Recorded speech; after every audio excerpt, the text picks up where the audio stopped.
This is Undaunted.Life, a man's podcast. I'm your host, Kyle Thompson. Let's get into it. Oh, for 3. This is 2 weeks in a row. It's Landon, leave it in. Look at it. It Both doesn't of want to y'all, work. It's not get even- off of my timer. We stop the timer like that. Now watch, just with the lightest touch, we're going to reset it to 0. And guess what? This is how the timer starts. You just go like that. You gotta How have many the degrees touch. just touch this thing? This is like a thing now, like your cologne. Like there's like a thing now in this universe. Hey, That's the forging table. In wrestling, I never have to touch the timer. Okay, I don't. They Well, do the it. coach They do it doesn't over have to there. By the touch way, the timer. speaking of wrestling and like boxing timers, those are some of the most difficult things on the planet Earth to get to work correctly. So guys out there that have like jujitsu gyms and all that, you know that I have to do the intro. I still have to do the intro, guys. Is that going to be okay? Now that we're 30 seconds in according to the timer because I was able to fix it? Goodness gracious. Welcome back to the forging table. The mission of Undaunted.Life is equipping men to push back darkness with content that forges spiritual, mental, and physical resilience. At the forging table, you'll see a group of regular guys forging spiritual resilience by digging into God's word. And we're welcoming all of you to come along on that journey with us. That's Howard, that's Sam, but Ryan, right from the beginning here, OG Ryan. If you're going to be a friend to people, right? If you got guys that are in your foxhole or your mat toters, mat carriers, or your king's table or whatever your chosen, thing is, your band of brothers, sometimes you got to do some investigative work. Yeah. Right? Sometimes there are things just come up. There are things that you notice and you're like, I just can't let that slide because we might be uncovering an area that needs some adjustment. So I think there is some Dick Tracy detective work that needs to be going down right about now. Yeah, I was like sniffing out some prosperity gospel and like totally like saw it in Howard's Bible. I was like, dude, you got cash monies in your Bible? Howard, he's like, bring yeah, I out got your cash Bible. monies. This is an intervention. Got the Bible right here, baby. So we've got, it looks well worn. We've got some sticky tabs. There's There's cash. a dollar bill. There's cash in there. And it's in Nehemiah. Nehemiah. And then looks like there's like a 10 or a 5. No, they're all ones. They're all ones? Yeah. What's that one on? Psalms? Psalms. More Psalms? Proverbs. Oh, Okay. Proverbs. Wisdom in there. Yeah. There's wisdom. There was- So, Howard, we've learned a lot about you here on the forging table. You're from Indiana. You think the Indy 500 is exciting. You've never been to a grocery store since you've been married. Just little things here and there. But money in the Bible. You got to tell us something. What's going on here? Have you been listening to wasn't Joel anything Osteen's like- podcast again? Yeah. Me and Joel go way back. Yeah. No. Figured. No, I did hear a story a long time ago. A guy at a prayer breakfast, national prayer breakfast, said his mom paid him to memorize as many scripture passages as he could. And so he's like, I found all the shortest ones I could to memorize those first. So I keep some cash in there every once in a while just to remember like there's value in here. And so I use them, as you're doing through studies and stuff, you just kind of move it around. But it's just a good reminder that there's value in this. And so that's Money just well spent. money Okay. well spent. And you're only out $3 if someone steals your Bible. That's exactly it. Yeah. So Do you ever give it to people? Do you ever like, here, son, here's $1. Do you ever do something like that? I've never had to give. Well, yeah, like I at times will pay the kids to memorize verses, but it's not like a regular cadence. I of what make my do, kid but do yeah. it. I don't even pay him. They have to do And it. he's for, good. They do it for Yeah. Awana. Is he- yeah, anyways. you got it. Yes. Yeah. I have that kid going for the Timothy Award. It's I was impressive. like, there's no, I go, there's no ifs, ands, or buts, kid. Like, you're going to get the Timothy. You got to explain what all this is. Okay, People don't know why y'all are connected. You know what? I'll let you, because you're an Awana teacher, aren't you? Yep. I'm going to let you explain the Timothy Award. Oh boy. I don't know if I know what the Timothy Award is. I keep kids in line, but He's the handler. So- He that's fights right. the kids. That's right. So there's 3 books Yep. or 4 books? there's 3 or 4. There's There's a lot like of 3 them. or 4 books in TNT, what's that stand for? It's dynamite. Dynamite. Yeah, it's called TNT. It's like testimony and something, but Yeah.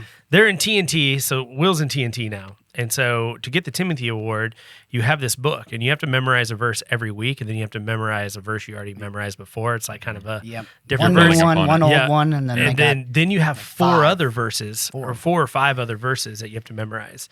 And if they memorize all those verses, which is like, I don't even know how many verses, lot. but Every it's week. Yeah, it's 4 books full of verses. They get the Timothy Award when they graduate Awanas. And so one thing I always notice Is that at the end of the program or end of the year? You're end done. of the program. program. So Oh, wow. he's in Yeah. his 2nd year of TNT, so he's got like 2 more years. So yeah, at the end of the program, you can receive the Timothy Award. And like we go to the Awana's graduations every year, and I always see more girls than boys Oh yeah. that win the Timothy Award. And it just kind of was like, for me, it was like, man, like, and I get it. Women love, my wife reads more books than I do. She actually gets on me because she's like, you don't read anything ever. I was like, I read my Bible and I read like, theology stuff. And she's like, yeah, but you don't read for fun. And I was like, there's nothing I want to read for fun. Yeah. There's nothing fun about reading. And then she like was salad. like,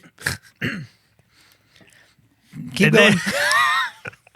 then, and then I'm trying to stay fit here, man. Go. Just keep going. You're good. You're good here. So she actually got me. She's like, "What are you into?" I was like, "Thrillers." And so she had me look up thriller books, and I got one, and I finished it in like 3 days. Nice. Wow. I was like, I listened to it and read it at the same time. Like it just helps me like understand the book better. And but there's a second one sitting on my nightstand. I haven't touched it ever since I got sick a couple weeks ago. I was just like, I don't want to read. It's too much work, and I've got this I got to read. So I would rather read the Bible. But but no, like that's the thing. There's no boys with the Timothy Award. Like I think last year there was like 5 boys and there was like 10 girls. And so I get it. Girls read more and they're better at that. But it's just like, man, I was like, I want to make sure my son is going to be one of those guys up there at the Timothy Award. There's no ifs, ands, or buts. He has to do it. No. I Mike O'Malley'd him. I was like, no ifs, ands, or buts. These kids got guts. And he's Well, good at it. Yeah. Now Most that of the you've kids said need it, help. you've said it to the forging table. Okay. Yeah. You've said it to all the Undaunted Lifers out Yeah. there. So you're going to have to keep us How's he doing? like he'll do it. informed as to I will. how he's I have going no on this You know doubt job what? here. he will do If it. the forging table is still here when he graduates, I might just drop him by. If you trying to get out of He here, just threw that what's out going there. on? He threw it out Jeez, like guys. that. I'm still here in 2 years. Golly, if this isn't still here in 2 years, like I've told everybody before, I would stop doing everything else before I would stop the forging table. So I would stop doing solo episodes, and I would stop doing interviews. And so now it's like, okay, Daily Blade, the forging table, those two things are just going to happen as Yeah. long as everything's still screwed on straight up here. As long as I'm still here, I guess. So Yeah, it all hinges on you, the forging table or that Joby loved. We all know that, don't we? Well, guys, today we're going to be getting into Genesis 27. And so to start us out, Ryan, how about you go ahead and read the first 13 verses of Genesis 27? Okay. When Isaac was old and his eyes were dim, so that he could not see, he called Esau his older son and said to him, "My son." And he answered, "Here I am."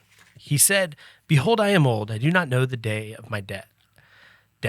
Now then, take your weapon and quiver and bow, and go out to the field and hunt game for me, and prepare for me a delicious food such as I love, and bring it to me so that I may eat, and my soul may bless you before I die." Now Rebekah was listening when Isaac spoke to his son Esau. So when Esau went to the field to hunt for game and bring it, Rebekah said to her son Jacob, "I heard your father speak to your brother Esau. Bring me game and prepare for me a delicious food that I may eat it and bless you before the Lord before I die. Now therefore, my son, obey my voice as I command you. Go to the flock and bring me 2 good young goats, so that I might prepare delicious food for your father, such as he loves. And you shall bring it to your father to eat, so that he may bless you before he dies." But Jacob said to Rebekah, his mother, "Behold, my brother Esau is a hairy man, and I am a smooth man, just like me. Just keep going. Just read the Bible. Perhaps my father Finish it. Perfect. Perhaps my father will feel me and shall soon be mocking him and bring a curse upon myself and not a blessing." His mother said to him, "Let your curse be on me, my son. Only obey my voice and go bring them to me." Just so everybody knows who's not watching the What's happening? Mocking. YouTube, Kyle has been Rubbing Rubbing your my smooth head head since for you the couldn't last- take it yeah. seriously. I'm sorry, I just saw it and it totally just dawned on me. Is I this was like the fecal from last week? Like you just couldn't make your way I past was it? just like, oh man, I'm totally like smooth like Jacob, This freaking guy. and you're hairy like Esau. I don't know what And Joby you're sees. red-haired. Oh, man. I don't know what Joby sees Hey, in you. I'm going to be real honest. Because I look more like Jacob and you're like Esau. I guess so. is. Jacob he rude loved, to me. Esau he hated. Jeez. Golly. You smell more like game, and he smells. You more think I'm an idiot redhead or whatever you said last Ugly time in the redhead. text? Ugly Yeah, same redhead. thing. He probably thinks I'm dumb. Good grief! I don't know why we're even here Well, right now. You know when we talked about the pictures that we all painted that one time? Yeah, well, that the little date And thing my wife painted the one of me, which I look like was 20. actually fantastic. It was a good Yeah, painting. she did really but good. But it honestly, I think I was wearing this shirt too. Yeah, that looks familiar. It actually looked like my mugshot, man. I was like, we set it up. My dad goes, man, it looks like a mugshot. And I was like, Wait, do you have a mugshot? no, I don't have a Okay, mugshot. I was like, because they're I thought that's Comparing what it to I. something. that's do. what I was I like. said the same. because do now. It's like, there's a good story. Immediately, we were going to be putting that on a T-shirt. Like that My was just mugshot? going to happen. Was going to be the Reinhorn T-shirt with, and it would just say the forging tabler that Joby loved. We'd sold the like mugshot. 7 of them, but we'll do it. Well, Yep. this is a great way to kick off our discussion of Genesis 27. Now, there's going to be like a kind of a hard left turn here, but at the very beginning, he knows he's going to die. Okay, but he's gathering, his sons around him, like he's getting ready for death. We get a hint that Isaac is a sensual man, meaning like he's very sense oriented because blind. He's blind, and so he's kind of like more into his senses. He wants food, so he wants kind of like that the mouth pleasure. That's going to be coming from getting this food that he likes, and he's preparing. We see in verse 5, he's preparing to give his final blessing. But also we see in this, Isaac is not really giving spiritual leadership here. From the very beginning, like he's trying to pass on his blessing, and then it kind of like starts to devolve from there. But it brought up for me, and I want to discuss this with you guys. I can't remember who said it. I hate when I can't give credit to somebody, but somebody brought up this thought experiment before, like because some people don't get to choose when they die. Obviously, get in a car accident or you have some sort of sudden, medical episode of some kind. But there are other people that know, hey, the end is nigh. Okay, this is, I don't have much longer here on this earth. And so people can start to gather around you, and you can start like kind of saying your goodbyes while you're still, there, and those types of things. Like, what would you say to your progenies, like specifically to your children? Because, if your spouse is there, obviously you say I love you, and you mean so much to me, and all that kind of stuff. But like specifically to your kids, because again, he's transferring a blessing here. Mm-hmm. But like, what would you say? And I don't have like a great answer to that, but I guess I know what I would want my boys to say about me if that were to happen and those types of things. But it's almost like hey, huddle up. We got one last play. Like this is a one last thing I get to say to you.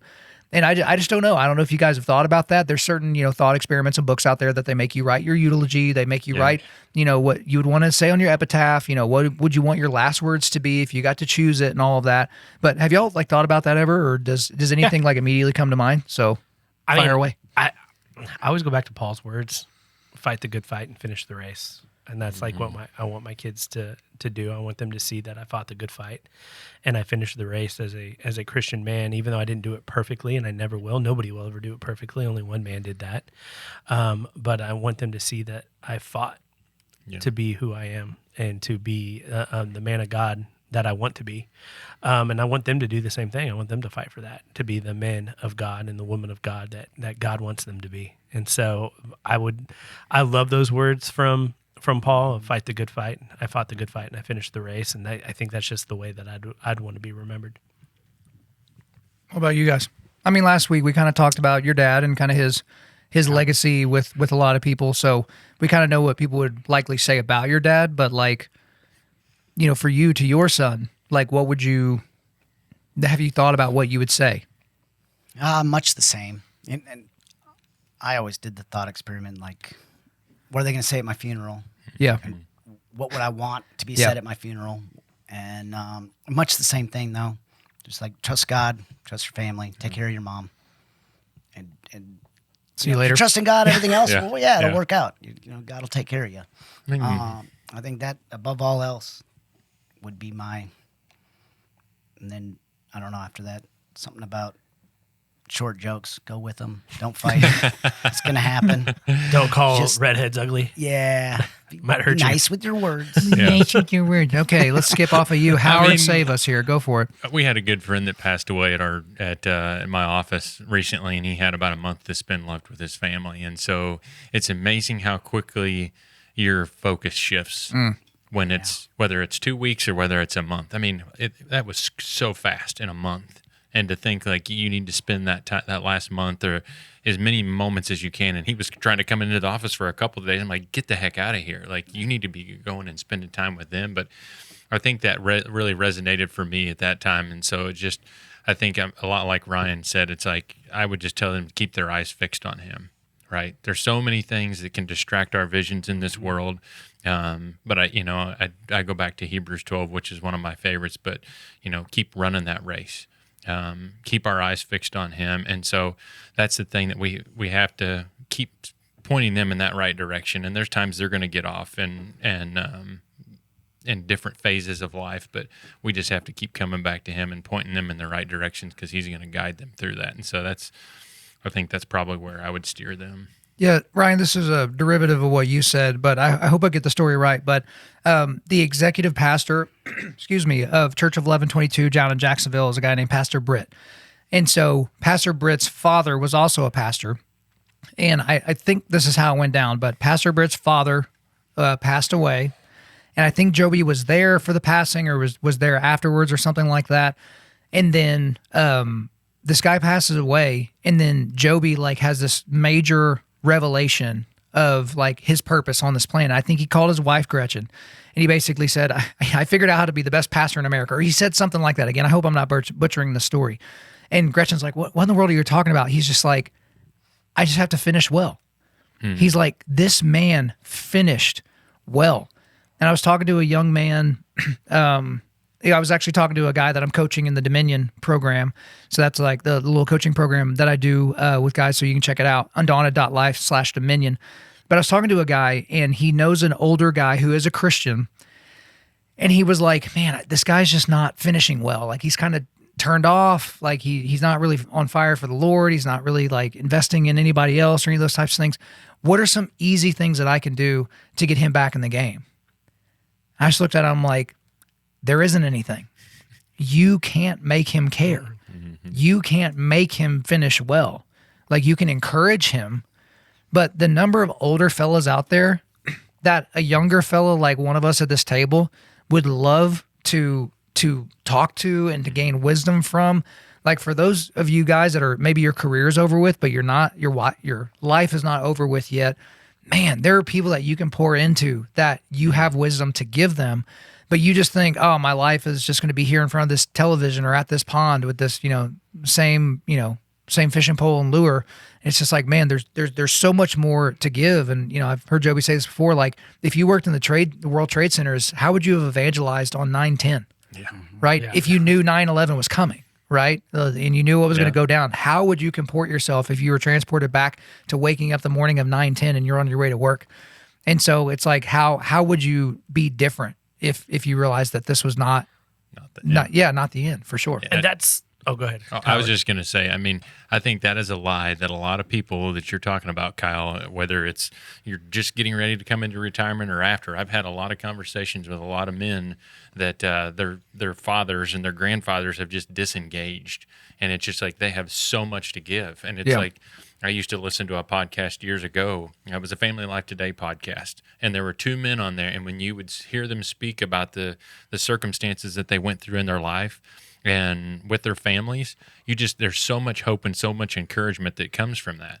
And they're speaking truth, they're speaking God's word, and there's nothing that feels like that does. And so it motivates and drives. So I think that's one thing that I think about often.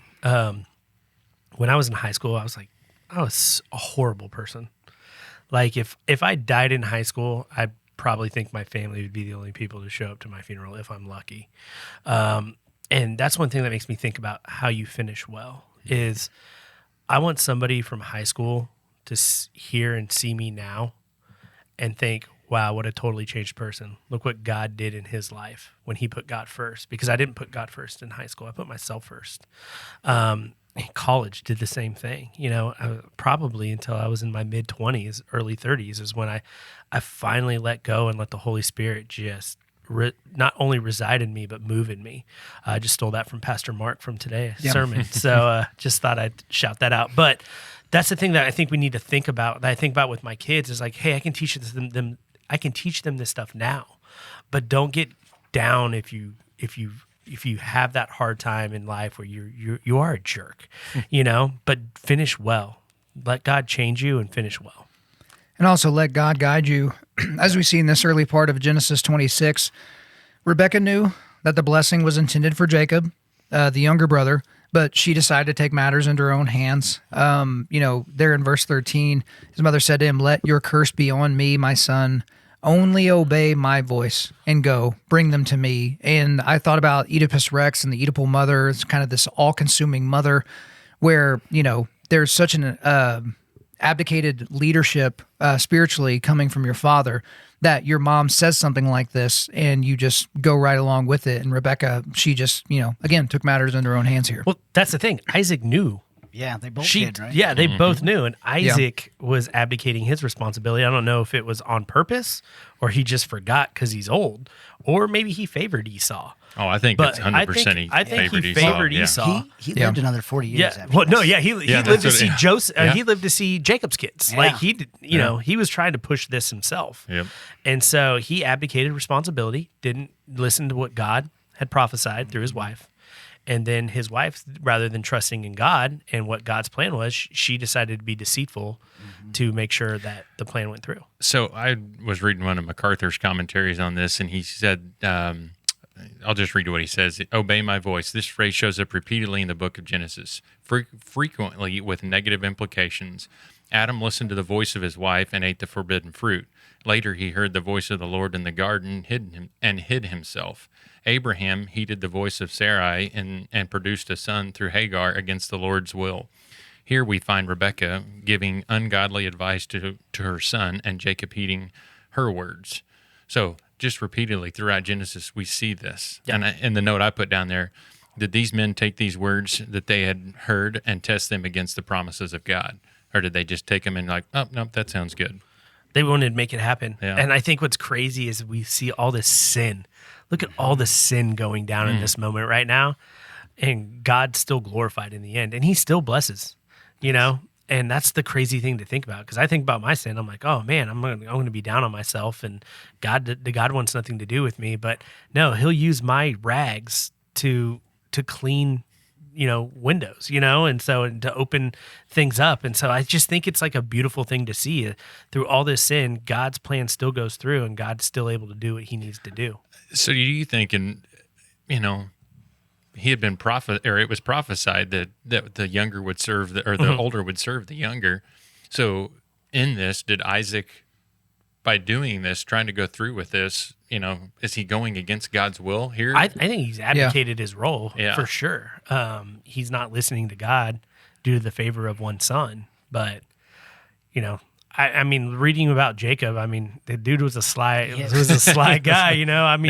It's kind of like, hey, you got the son who's like the football star, and like he's like the Kyle of just masculinity and like the son that you really wanted. You're like, oh man, this is the son. This is the best one. He's redheaded, he's hairy, and then he's got this bald, sly guy who all the kids in high school hate, and is sneaky and conniving, but can cook really well. Yeah, you know what I'm saying. Yeah. So, but eats too many vegetables and stinks all the time. It was stew. So yeah, and like is anointed with these beautiful smells. You know what I'm saying? But that's the thing is like, I don't think, Isaac really liked Jacob, But that's the thing we have to look at too with Rebecca is Rebecca's trying to make this go through because she knows about the prophecy, but she's lacking faith. Like Isaac lacked faith when he was within the Philistines, where he lied to get to be safe, and she's lying here and being deceitful here because I think she probably favors Jacob a little bit more as well, but also because she knows what God's promise is. It's almost a trust but verify type thing. Like these people are like, yeah, I trust the Lord, but I'm gonna go ahead and just make sure. I'm gonna go ahead and like change things up and do things completely out of God's will in order to send it in a particular direction. Sam, if you wouldn't mind reading. Before Sam reads, but we forgot about in Genesis 26:23 when Esau was 40 years old, he took Judith, the daughter of Beri the Hittite, to be his wife, and Basmath, the daughter of Elon the Hittite, and they made a and made life bitter for Isaac and Rebekah. So he married pagan women as well. And so that's another thing that probably drove a wedge between him and his mother, is that he was married to pagan women, as we'll see in other chapters, that when Jacob goes to find a wife, what's done there. But I think that's the thing that kind of led towards the whole, Esau wasn't going to be there because his offspring was going to be pagan offspring. All right, Sam, read 14 through 29. So he went and took them and brought them to his mother, and his mother prepared delicious food, such as his father loved. Then Rebekah took the best garments of Esau, her older son, which were with her in the house, and put them on Jacob, her younger son. And the skins of the young goat she put on his hands and the smooth part of his neck, and she put the delicious foods and the bread which she had prepared into the hand of her son Jacob. So he went in to his father and said, "My father." He said, "Here I am. Who are you, my son?" Jacob said to his father, "I am Esau, your firstborn. I have done as you told me. Now sit up, eat my game, that your soul may be blessed." But Isaac said to his son, "How is this that you have found it so quickly, my son?" He answered, "Because the Lord your God granted me success." Then Isaac said to Jacob, "Please come near, that I may feel you, my son, to know whether you are really my son Esau or not." So Jacob went near to Isaac his father, who felt him and said, "The voice is Jacob's voice, but the hands are the hands of Esau." And he did not recognize him, because his hands were hairy like his brother Esau's hands. So he blessed him. He said, "Are you really my son Esau?" He answered, "I am." Then he said, "Bring it near to me, that I may eat of my son's game and bless you." So he brought it near to him and ate, and he brought him wine and he drank. Then his father Isaac said to him, "Come near, kiss me, my son." So he came near and kissed him, and Isaac smelled of his garments and blessed him and said, am I still going? Through 29. Through 29. "See, the smell of my son is the smell of the field that the Lord has blessed. May God give you of the dew of heaven and of the fatness of the earth and plenty of grain and wine. Let people serve you and nations bow down to you. Be Lord over your brothers, and may your mother's sons bow down to you. Cursed be everyone who curses you, and blessed be everyone who blesses you." So as we see here, we have Isaac depending on his failing senses. He's really relying on his senses here. And you can tell that he's not sure of what's happening here. It's like, okay, this is the hands of Esau, but it feels like, or the voice of Esau, but it feels like Jacob.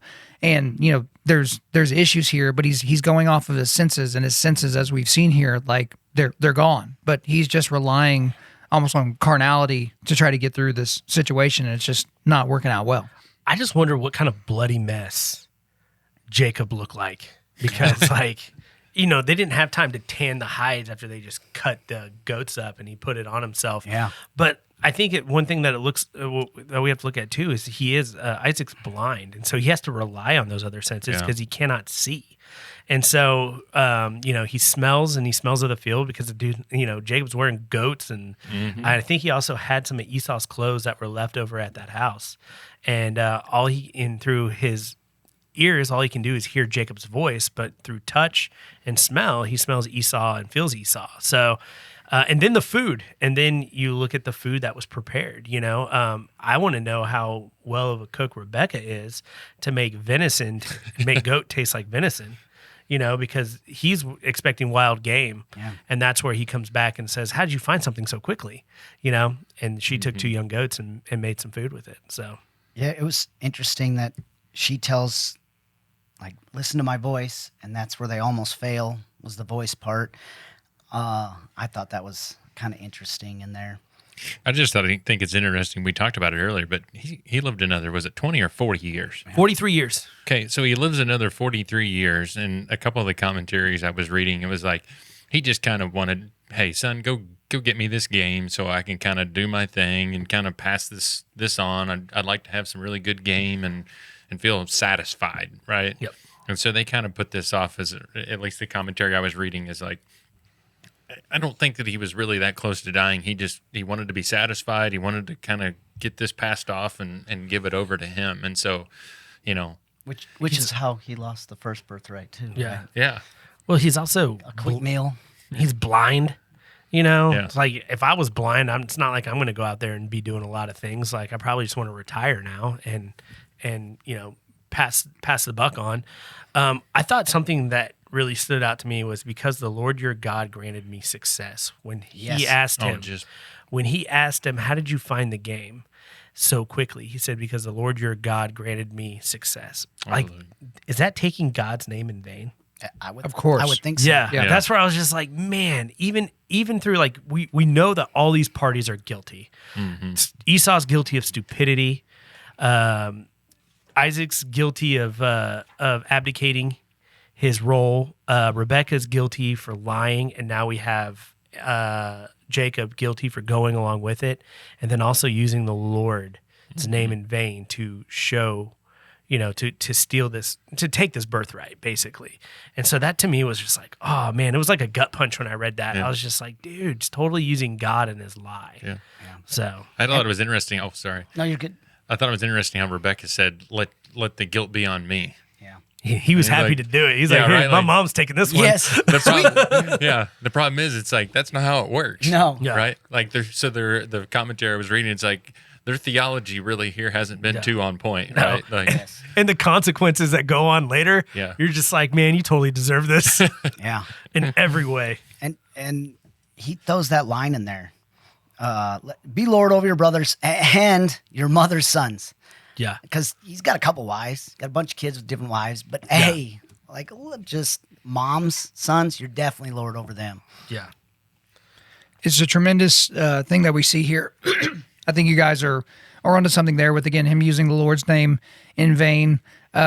We see that a lot in modern ministries where people, I got a vision from the Lord. And if you give me $1,000 right now, if 50 people in this room give me $1,000, you will receive the 7 blessings, blah, blah, blah. Supernatural Basically, everyone blessings. that's around Donald Trump, all the spiritual advisors he has are people like this. Shout out to Dr. Paula White. Is she a doctor? She's not even a pastor. Who cares? But like you have these people that they will say that God bless this. God told me to do this. God gave me a revelation. God gave me a vision, and it's going to lead to your redounding benefit. And so people think using the Lord's name in vain is saying GD. It's like, well, no, that's using the Lord's name in vain. You're using it for vain glory and your own personal glory. Let's go ahead and read the rest of Genesis 27 here. Go ahead. Can we go over the actual? Please. Yeah. Yeah. Like we should go over the actual blessing. Yeah, because in the next section we get to the other one. Yeah. And so in this blessing, you see Isaac give prosperity. So may God give you the dew of heaven and the fatness of the earth and plenty of grain and wine. So he's like praying prosperity over his lineage and over, who's to come. And then he puts in seniority. And this is like when we read this next thing, we're going to see what happens in regards to seniority. So he's going, like you said, Lord over your brothers and your mother's sons bow down to you, and blessed everyone who blesses you. And so basically in this, he's in this blessing, he's blessing him with hopes of prosperity. So he's passing on that covenant that God has had with Abraham and him down to his next son, which is now Jacob. And then he's also saying that now he will lord over his brother because the blessing's been given to him for seniority. He also puts the curse on him. Curse would be everyone who curses you. And Yep. now the one he's trying to raise up curses his brother here in a little bit. And, Yep. It's pretty Crazy. crazy. It's crazy. Jinx, you owe me a Coke. All right. So we reading 30? Yeah, let's get into this All last right. section. So, Howard, how about you go ahead and hit this last section here? So, go ahead and start with verse 30 and go through the end of the chapter. Okay. As soon as Isaac had finished blessing Jacob, when Jacob was scarcely gone out of the presence of Isaac, his father, Esau, his brother, came in from his hunting. He also prepared delicious food and brought it in for his father.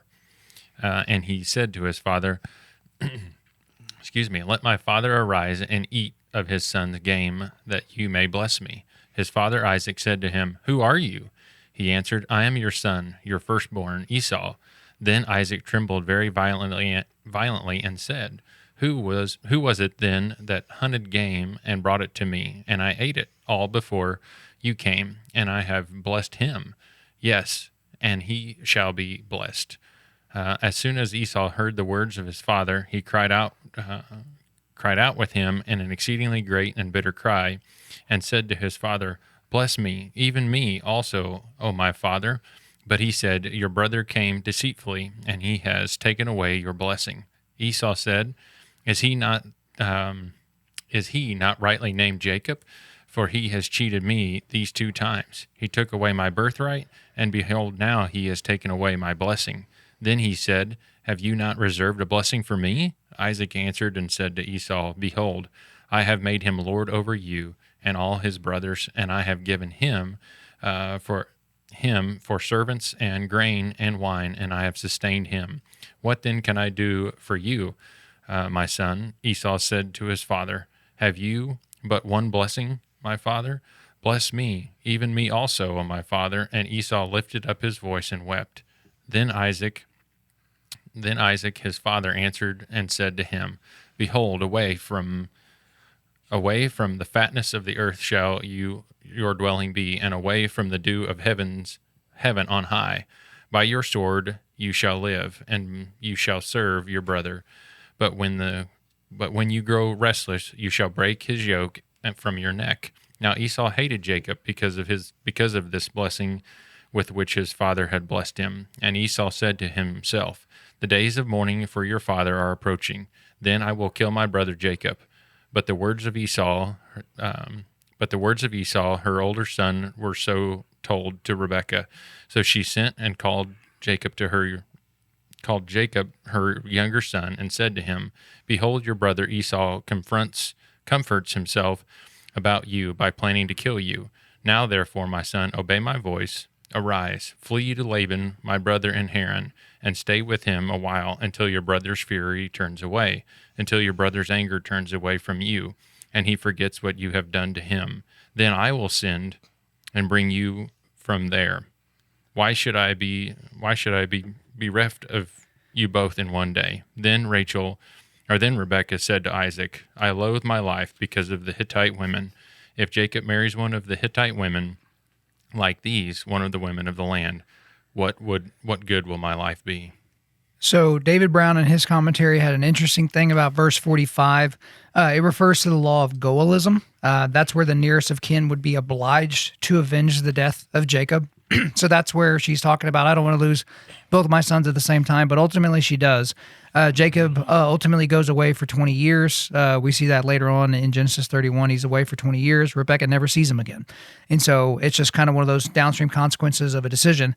But to get back into this section, you can see that Isaac is torn.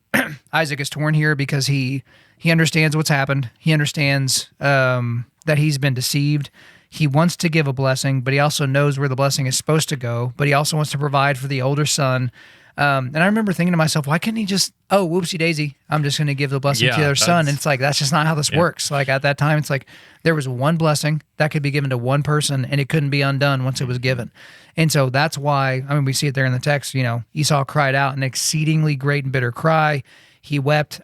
This is apoplexy. Like he is absolutely up against it. And it's a horrible situation for him, but this isn't the way God wanted it to be done, but it's the way God wanted it to be. Yeah. If that makes sense. Yeah.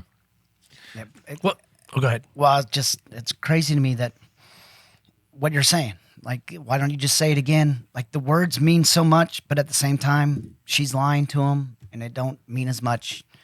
Like, there's the trickery going on that seems to be okay, but anything said out loud is fact. Yeah. And law, and it's kind of.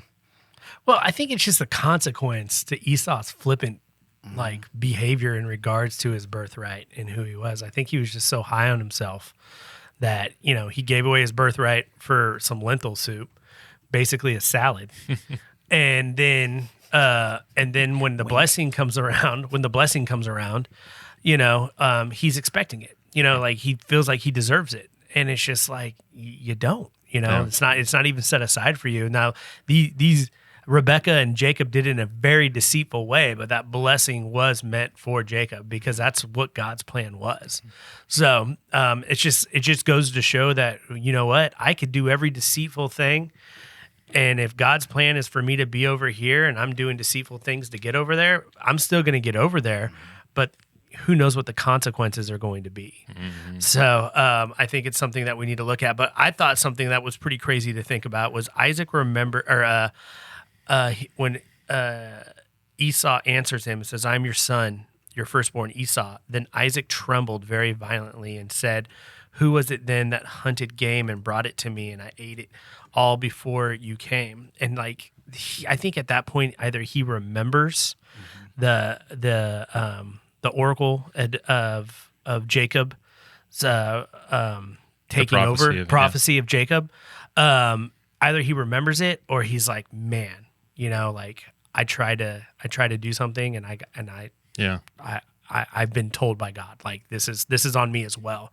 And so he trembles violently. He's like, oh man. And so I think of that moment, like these two, you got a father and a son. This dude's breaking down. His blessing's gone. His brother is lord over him now. I'm surprised a movie hasn't been made about this, sly right? Like, little this could brother. Yeah. And then you've got a father who's like, man, I really wanted this for my son, and he's like, and you know what? I couldn't make it happen. I think that's that piece. It's like you see he really wanted to give that to him, and Rebecca wanted him to have that. One of the commentaries was talking about, how that favoritism, right, and what they wanted, and neither of them got either of what they wanted by showing that favoritism. But the one thing I was reading about on this was it talks about, when Esau gave up his birthright, it talks about for us, some practical application is a lot of times sin is crouching at our door at a weak moment, right? And so for him, if he had time to sit there and think about the consequences of giving away his birthright for the soup, he probably wouldn't have made that decision, right? But he was cold, tired, hungry, and it's in those times in our life when we make those decisions that like, oh gosh, I probably shouldn't have done that, right? And God already knew he was going to do that anyway. Because God knew Esau and Esau's heart. And I don't know if I said it this round or if it was last week, but Jacob I loved and Esau I hated. It's not that God hated Esau as a person. It's just that he chose Jacob over him. And that was his plan. It's just like how we have to realize that, we're going to read about the Ishmaelites and the Edomites who are a part of Esau, but God still chose Israel over everything else. And so that's what we have to realize when we discuss this, is this was God's plan. He knew Esau was going to do that. He may have even set Esau up to do that just so Esau, maybe would get the hint that, like maybe I'm not the chosen one. But Esau seemed like he was the captain of the football team and expected everything to come his way. So it was one thing I was thinking through about this, and I heard a pastor talk about it years ago, but we want to sit here again, and I think I said this maybe last week when we were talking about this, so easy to judge the decisions they make. But I heard a pastor, preach on this exact passage, and one of the things he said, he's like, for men, we exchange, when we look at pornography, we exchange the beauty of what our marriage with our wife could be. That covenant marriage, when we decide we're going to take time and go look at a screen, we're exchanging that beautiful gift that he's given us for 30 seconds of, of enjoyment, right? And so that's just for that part of it. What else do we sacrifice, or what else do we give away? 30 seconds of, what is it, our phone? Like we have the blessing of our family, of our kids, our friends, right? But yet we give that away for 15 minutes on the phone looking at, or an hour on the phone with Instagram, right? Like those things that we're exchanging. And that one really hit home with me when that pastor talked about that, like what we're exchanging. Yep. So. No, I agree. I was trying to find something on Genesis 27, but I did not find it. Anything else on Genesis 27 before we wrap? I think Isaac has Jacob go to Laban to find a wife, so he's not unequally yoked. So if we look at Esau married pagan women, Hittites, and another one, and then we're going to see in the next chapter he actually marries an Ishmaelite. And so, as you can see in the earlier chapters, the pagan wives have brought kind of disdain upon Isaac and Rebekah. And so, and then Esau even realizes it and then goes and marries an Ishmaelite. But they know what they have now in front of them, that Jacob's been blessed and he's carrying the blessing. And so they want him to find a wife who's not unequally yoked. Yeah, I think both chapters end with who they married. I also think it's funny that Rebecca, everything falls apart, all her plans, and her first thought is like, let's send him to Laban. Yeah. That guy's he won't make mistakes with his plans. He's the smartest guy I know. I think his mom like set him up again. Yes. Yeah, right. This guy'll know how to fix my Look, problem. You I should made. know like just how deceitful Rebecca is. You're like, man, Laban, he's a She's good come from- dude. yeah. Yeah. That's She's what you're got sending me to. some judgment issues for sure. Anything else on Genesis 27? Nope. No. I'm good. No. Very good, guys. Thank you so much for your time today, and thank you to the audience for tuning in. But come back here next week where we are going to be talking about Genesis 28 and 29. So make sure you are read up through Genesis 29 for next week. But before we let you go, we are going to do a quick resilience boost. At Undaunted.Life, our mission is equipping men to push back darkness with content that forges spiritual, mental, and physical resilience. Just want to remind you guys, we have the Logos Bible software at our disposal, and it can be at your disposal as well. There is a link in the show notes that will allow you to get the Logos Bible software at a discount, so you can check that out. Also, Crossway. We have a Crossway starter set. It's a forging table starter set, rather. And so there are 5 amazing books. One of them is actually this Bible that's in front of Mr. Hayeswinkle right now. But you can get all those books at a significant discount. And then also, we are a donation-based ministry. If you're wondering how we can pull off stuff like the forging table, everything else that we put out across the globe, it's because we have guys like you that have partnered with us financially. So hop on board, become a donor. Thank you for listening to this podcast. Wherever you're listening to this, please subscribe, rate, and leave us a positive 5-star review. If you want me to come speak live at your event or on your podcast, just shoot me an email to info@Undaunted.Life. That's info@Undaunted.Life. Follow us on Instagram and like us on Facebook, and check out our website for everything else, including how to donate to keep more content like this coming your way. Just go to www.Undaunted.Life. And as always, we want to thank the band Holy Name for allowing us to use their music for our content. The music on this podcast is their song Perpetua, which is off their self-titled debut album on Face Down Records. The links are in the description. I'm your host, Kyle Thompson. Remember, keep pushing back darkness, keep forging spiritual, mental, and physical resilience, keep seeking the Lion of Judah.